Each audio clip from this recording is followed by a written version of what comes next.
Hello guys, welcome back to new video वनी जाइस में आप सबका स्वागत है। और एक नए वीडियो के साथ फिर ज्योग्राफी सीरीज में डिस्कशन ऑफ टू एस्पिरेंट के सीरीज में हम आगे बढ़ते हुए आज हम डिस्कशन करने वाले हैं। कौन सा टॉपिक है ये? Source of energy on earth surface. Source of energy and earth surface है। तो आप लोग देखते जाइए वीडियो को और आप एग्जाम में इसका मैक्सिमम फायदा उठा पाएंगे। इसको सुनते रहिए और साथ साथ अपने कंसंट्रेशन लेवल को बनाए रखें। तो चलिए चलते हैं, हम वीडियो में आगे बढ़ते हैं। तो आज का हमारा टॉपिक है source of energy on earth surface, मतलब कि अर्थ के सरफेस पे क्या क्या एनर्जी के सोर्स है हमारे पास। तो सोर्स इस टाइप में है कि सोलर रेडिएशन को भी हम लोग बोलते हैं, इंडोजेनिक फोर्स, ग्रेविटी, ये सारे सोर्स हमारे हेल्प करते हैं हमारे अर्थ को गर्म रखने में, जो कि एक सुटेबल कंडीशन है लिविंग की। ठीक है, ऐसे समझो। तो उसमें पहले अब एक काइंड ऑफ एनर्जी हम आप बात करते हैं एनर्जी की। तो एक एनर्जी आती है इंसुलेशन। ठीक है, इंसुलेशन, जिसमें क्या होता है कि earth surface receive most of its energy in short wavelength. मतलब कि जितने भी अर्थ सन से जितने भी रिसीव करती है ना, जो भी रेस रिसीव करती है, तो वो एनर्जी जो रिसीव करती है वो हमेशा शॉर्टर वेवलेंथ में करती है। ठीक है, और जब अर्थ से सन की तरफ जाता है तो वो लॉन्गर वेवलेंथ में जाता है। ठीक है, लॉन्गेस्ट पाथ ऐसे से कवर करता है, ये ऐसे समझो। ठीक है, और energy receive by the earth is known as incoming solar radiation. Simple सी कहानी है, जो एनर्जी रिसीव कर रहा है अर्थ उसको इनकमिंग सोलर रेडिएशन कह रहे हैं, जो कि इनकमिंग हो रहा है। ठीक है, सन से हमारे पास आ रहा है। ठीक है, which is short is term as insolation.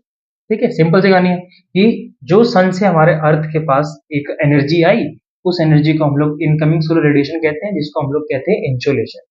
Simple. ठीक है, तो शॉर्टर वेवलेंथ में आता है, हमने पढ़ लिया, और जाता कैसे है, लॉन्गर वेवलेंथ।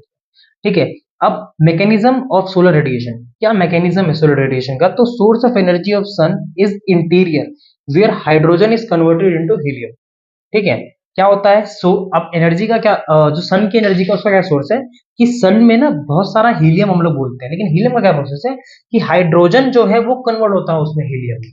ठीक है, due to the enormous confined pressure and very high temperature. क्यों? क्योंकि वहां पे अब हीलियम कैसे बनता है, सबसे ज्यादा, मतलब कि एक बहुत ज्यादा प्रेशर से और बहुत ज्यादा हाई टेम्परेचर के कारण वो कन्वर्ट होता है हमारा हाइड्रोजन से helium. Heat energy transmitted to the earth surface from the sun in the form of radiation. जो अर्थ के पास जो हमारा हमारा जो एनर्जी है अर्थ के सरफेस पे जो रिसीव होता है सन के थ्रू, उसको हम रेडिएशन के थ्रू बोलते हैं। रेडिएशन के थ्रू हमारा इकट्ठा हो रहा है। ठीक है, और ये जो हमारा, अब एक चीज हमने और पढ़ी, हमने साइंस में पहले ही पढ़ी थी। ठीक है, कि अगर आपसे मैं पूछूं कि हाइड्रोजन जो हीलियम में कन्वर्ट हो रही है through higher pressure and higher temperature, उस जो वो जो कन्वर्टिंग जो मेथड है उसको हम लोग क्या बोलते हैं, जिसमें हायर टेम्परेचर हायर प्रेशर लग रहा है, उसको बोलते हैं न्यूक्लियर फिजन। हाँ, न्यूक्लियर फिजन। ठीक है, न्यूक्लियर फिजन के फॉर्म में हो रहा है वो। ठीक है, अब आगे पढ़ते हैं हम लोग सोलर कांस्टेंट। सोलर कांस्टेंट क्या है, मतलब कि एक एरिया, यूनिट एरिया या स्क्वायर में कितनी एनर्जी सूरज को से आती है और उसको हम क्या कहते हैं। ठीक है, उसको कहते हैं हम लोग सोलर कांस्टेंट। मतलब कि किसी एक एरिया में, पर्टिकुलर एरिया में सूरज की रोशनी कितनी उस पे आ रही है, सूरज की रेडिएशन कितनी उस पे आ रही है, उसको कहते हैं हम लोग सोलर कांस्टेंट। ठीक है, solar insolation is the amount of solar radiation of solar energy received by a unit area at the average distance between sun and earth, उसको हम कहते हैं solar constant. It is measured in per centimetre square per minute. ठीक है, on an average the earth receive 1.94 calories per centimetre square in minute. ठीक है, कितनी हम लोग कब, कितनी एवरेज कितना है, अर्थ कितना रिसीव करती है, 1.94 कैलोरीज पर सेंटीमीटर स्क्वायर। ठीक है, पर मिनट, इतना पर मिनट में इतनी कैलोरीज रिसीव करती है अर्थ। ठीक है, at the top of the atmosphere, मतलब टॉप ऑफ द एटमोस्फेयर मतलब कि एक्सोस्फेयर की बात कर रहे हैं। एक्सोस्फेयर में इतना जो अर्थ है रिसीव कर लेती है हमारा। ठीक है, अनदर यूनिट, और कौन सा यूनिट है इसको मेजर करने से, बोलते हैं लैंगली। लैंगली लैंगली जो हमारा है यूनिट, उसको मेजर करते हैं हम लोग लैंगली से। ठीक है, उस यूनिट को हम लैंगली बोलते हैं। ठीक है, फैक्टर अफेक्टिंग इंसोलेशन, क्या फैक्टर है जो इंसोलेशन इफेक्ट करता है। ठीक है, तो कुछ बहुत सिंपल सा है कि इसको सबसे बड़ा ऐसे समझो कि सबसे बड़ा रोल प्ले करता है ये जो ड्यूरेशन ऑफ डे और नाइट, जो रात होती है दिन होती है, उसमें इंसुलेशन का बहुत बड़ा रोल है। हमने ये पढ़ा कि जो सन से जो जाता है, सन से जो रेडिएशन जाती है वो जाती है शॉर्ट वेवलेंथ, और जो सन से वापस जो अर्थ से जाती है वापस सन की तरफ वो लॉन्ग वेवलेंथ से आती है। ठीक है, लो लैटिट्यूड में हाई इंसुलेशन होता है, लो लैटिट्यूड में हाई इंसुलेशन होता है, और हाई लैटिट्यूड में हमारा लो इंसुलेशन होता है। ठीक है, क्यों क्यों होता है मैंने बताया था पहले भी, ये सन है हमारा, तो ये अर्थ है हमारा, ये हमारा सन है। जो सन की रेज आती है सबसे ज्यादा कहाँ पड़ती है, हमारे इक्वेटर इक्वेटर पे पड़ती है, बिल्कुल डायरेक्ट सीधा। ठीक है, और जो हमारी पोलर रीजन पे है उसमें स्लांट हो जाती है। ठीक है, जिसके कारण क्या होता है कि जो यहाँ एनर्जी पहुंच रही है, जो यहाँ रेडिएशन पहुंच रही है, वो यहाँ इतनी नहीं पहुंचती है। इसलिए हम लोग बोलते हैं कि सबसे ज्यादा इंसुलेशन हमारा लोअर लैटिट्यूड्स में होता है। लैटिट्यूड्स हमारा ऐसे होता है, ठीक है, तो सबसे ज्यादा जो हमारा हाई इंसुलेशन होगा वो लोअर्स में होगा as compare to poles, higher latitude में। ठीक है, duration of day and light में करता है। इन समर जो रात जो सुबह जो होती है बड़ी होती है एज कम्पेयर टू नाइट, और विंटर में समय रात मतलब दिन जो है वो छोटा होता है एज कम्पेयर टू नाइट। ठीक है, अब इसमें हम लोग एक और चीज पढ़ लेते हैं, पढ़ तो वैसे पहले लेना चाहिए लेकिन मैं बता देता हूँ उसमें कि डिस्टेंस हम लोग मतलब कि अर्थ और सन के बीच का डिस्टेंस होता है ना, उसको हम लोग एक टर्म में भी बात करते हैं, लाइट ईयर, पेरिहीलियन और एपीहीलियन। पेरिहीलियन और एपीहीलियन, ठीक है। पेरिहीलियन मतलब कि जब अर्थ हमारा सन से करीब होता है, ठीक है, जब अर्थ हमारा सन से करीब होता है उसको बोलते हैं पेरिहीलियन, पेरिहीलियन, ठीक है। और जब अर्थ हमारा सन से दूर होता है उसको बोलते हैं एपीहीलियन।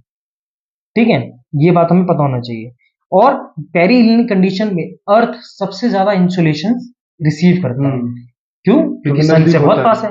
और वही एपीहीलियन कंडीशन में सन जो है सबसे कम हमारा इंसुलेशन रिसीव करता है, क्योंकि वो सन से बहुत दूर है। तो उसका कोई सीजन दे रखा है? सीजन दे रखा है, मैं बता रहा हूँ। ठीक है, और पेरिहीलियन कंडीशन हमारा बोला था जनवरी का टाइम, ठीक है, 3 जनवरी ऐसा कुछ समथिंग मैंने लिख रखा है। ठीक है, तो 3 जनवरी के टाइम सबसे ज्यादा पेरिहीलियन कंडीशन बनता है जब अर्थ सन के नजदीक पहुंचता है, और एपीहीलियन में वो 4 जुलाई का टाइम होता है, ठीक है, जब जो सन है वो अर्थ से दूर होता है।